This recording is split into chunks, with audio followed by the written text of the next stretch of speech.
So I've never heard about men getting pregnant. I've never heard about this argument.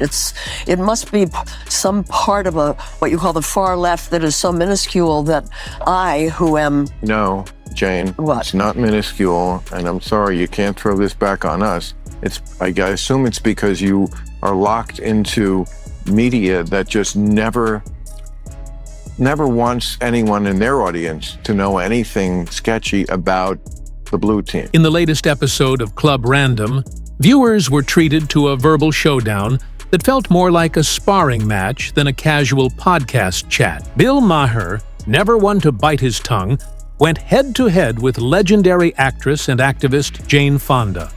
And the result was pure entertainment, wrapped in razor-sharp debate. Fonda entered the studio confident, ready to deliver the same progressive talking points that usually earn applause in Hollywood circles. She probably expected another echo chamber interview, one where her every word would be met with nods of agreement and polite validation. But this time, she walked straight into Maher's territory, a place where politically correct narratives go to be dissected and sometimes demolished. Maher, the outspoken, anti-woke sniper, came prepared. He wasn't just ready to listen. He was locked, loaded, and waiting to challenge every shaky argument that came his way. What followed was not just a conversation, but a clash of worldviews. Raw, revealing, and undeniably captivating. Was it about a garage door? Absolutely. I'm sorry. Yeah, that is... No, you know this about California. Come No, on. I don't. Well, I'm sorry, I don't. You've never heard that California is overtaxed and overregulated? That we are a one-party state where there's sort of no checks on that sort of extreme leftism. And what do you think? I don't for a minute consider California a state that is extreme leftist.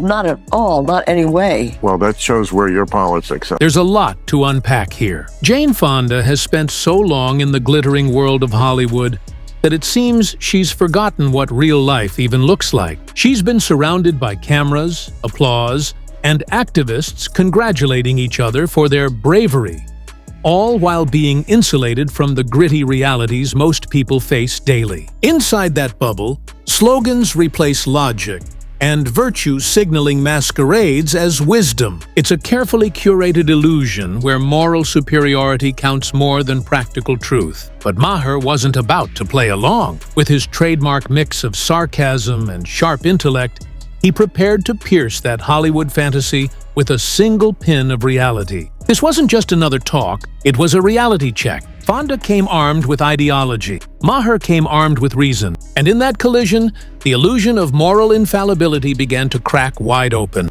Grab your popcorn. This wasn't a discussion. It was a masterclass in calling out hypocrisy. They became the birthers, they became the Tea Party. There's about a third of this country that's very hard right. Of course they love Trump.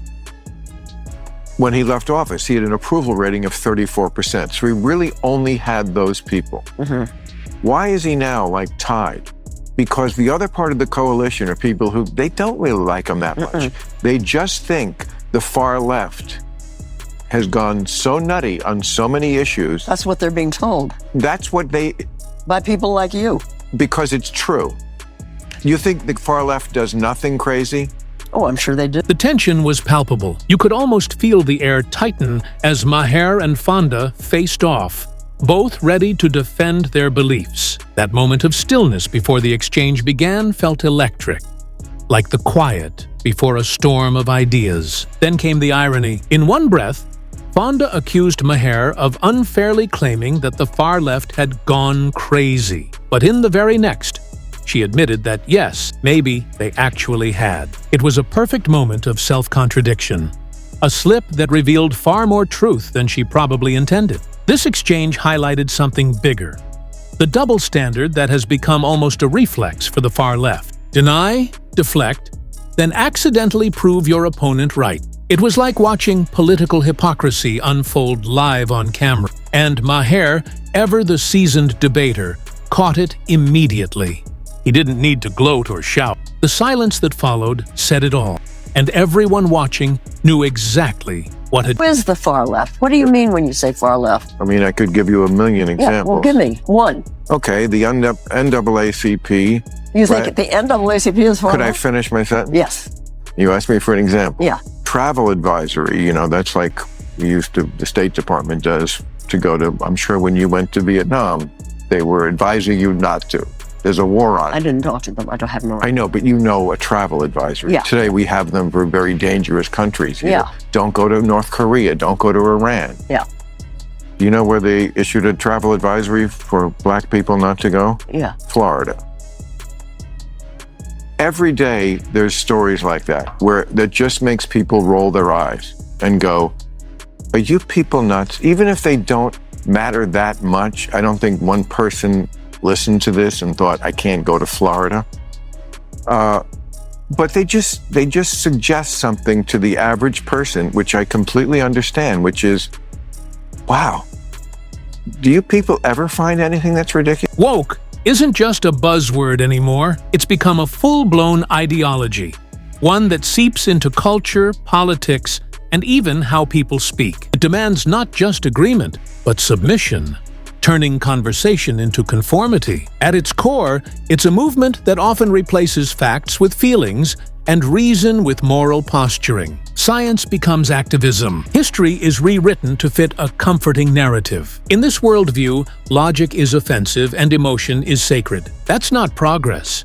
That's regression disguised as enlightenment. Maher touched on this truth during his exchange with Fonda, though he didn't push it as far as he could have. Perhaps he held back, cautious not to alienate his liberal audience. But the point lingers. Woke culture isn't advancing equality. It's eroding reason. Real justice requires truth, not ideological obedience. And the moment society forgets that, it stops progressing. You really think men can get pregnant? That kind of stuff. And I understand that a trans woman can get pregnant.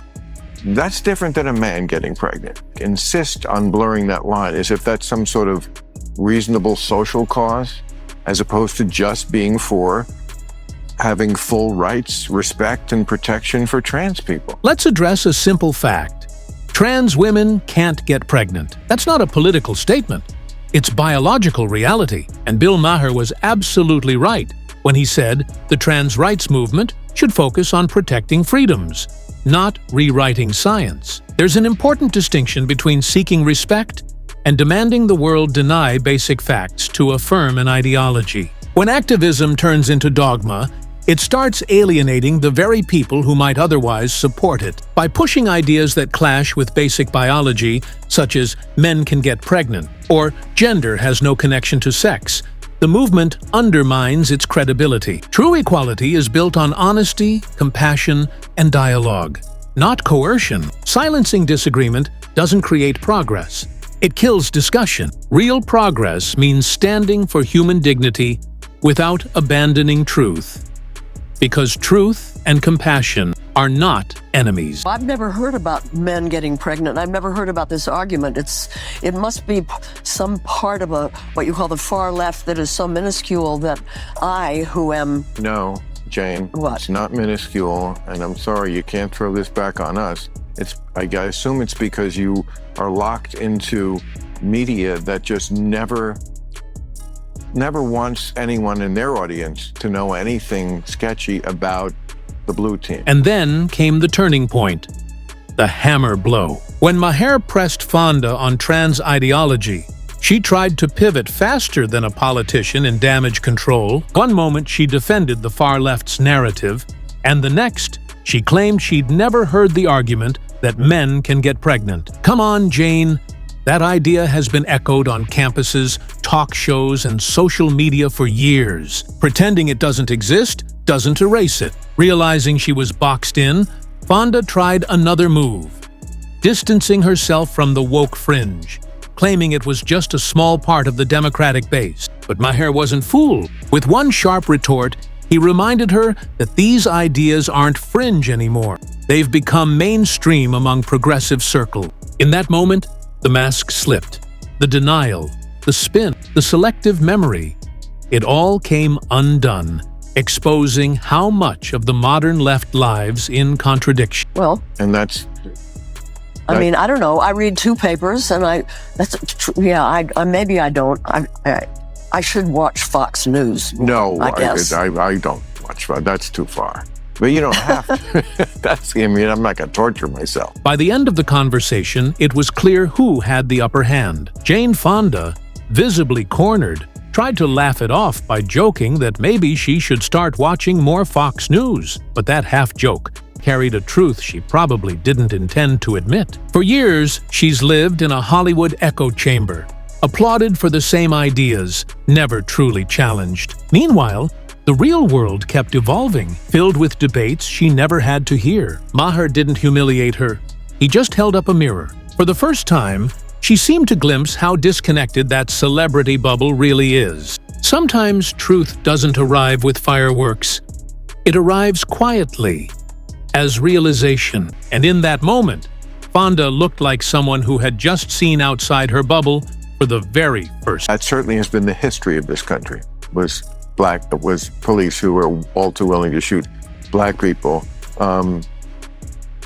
So defund the police, though, was not a good idea. And you know who mostly didn't think it was a good idea was black people, because they want police in their neighborhoods, probably more than we need them in ours. That moment ties into a larger truth. Woke culture thrives on impulse, not reflection. The loudest voices chase trends without pausing to consider their consequences. Take defund the police. Just a few years ago, activists across the nation shouted it like gospel. The slogan swept social media, protests, and celebrity endorsements. But slogans don't solve problems. They simplify them. Fast forward, and the results are painful. Crime rose. Communities felt less safe. Even those who once shouted the loudest began quietly backpedaling. Reality doesn't bend to hashtag. It's a harsh reminder that moral outrage without foresight is dangerous. Real reform requires balance, honesty, and courage, not slogans designed to go viral. The Republicans tried to catch the Democrats with this, and they put this on, they brought it up in Congress, and all the Democrats voted against it. The Democratic politicians were not for defunding the police. It's that radical fringe that has captured a lot of the media, academia, some of these cultural institutions that are not liberal anymore by my old school liberalism. The ACLU was all about free speech. They don't really believe in it anymore. They believe, in one of their chief people who is trans said, I will die on this hill of banning this book. When Republicans brought the defund the police debate to Congress, every Democrat voted against it. So clearly, the mainstream Democratic leadership wasn't pushing that agenda. The real issue lies with the cultural fringe, the activists and influencers who have hijacked the conversation in academia, entertainment, and media. These are not the liberals of old. Once, liberals championed free speech and open thought. Now, too many are policing words and ideas. Even the ACLU, once the gold standard of free expression, seems to have lost its way. One of its top officials even declared they'd die on the hill of banning a book. Think about that. The same organization that once defended unpopular speech now champions censorship in the name of tolerance. That's not progress. That's a betrayal of liberalism's core values. Top story. Most voters say U.S. can't repair severe divisions. They went into the fact that 5 years ago, even during the pandemic and during the George Floyd protests, even then, people thought, well, we are going to get through this. And now they seem to be on the page of, it's not going to happen. Bill, what do we do? But did you see the story? Yeah, I think what's new about this moment, one of my teachers and friends, Doug Seidman, likes to say this, we aren't divided, we are being divided. That's right. By companies for profit, okay? And we have our divisions, we always have. Bill Maher nailed it when he said the woke left has effectively hijacked the Democratic Party. They dictate not only what can be said, but how it must be said, and who's allowed to say it. Moderates, afraid of backlash, keep silent. They watch as the loudest activists redefine every discussion, and anyone who disagrees risks career ruin, online harassment, or worse. This isn't about progress or justice anymore, it's about power and fear. Maher's warning was blunt, but necessary. If the left doesn't reclaim its balance soon, the woke fringe will drag it into political irrelevance. Freedom of thought isn't conservative or liberal. It's fundamental. Lose that, and you lose democracy itself. At some point, you, on your phone, you ordered a yoga mat or something. Your algorithm figured out you're a liberal. Then your neighbor looked up a truck. You're conservative. And from that day forward, you got different information every day and nobody sent a notice. And so now you literally think your neighbor is insane because how could they possibly think this stuff?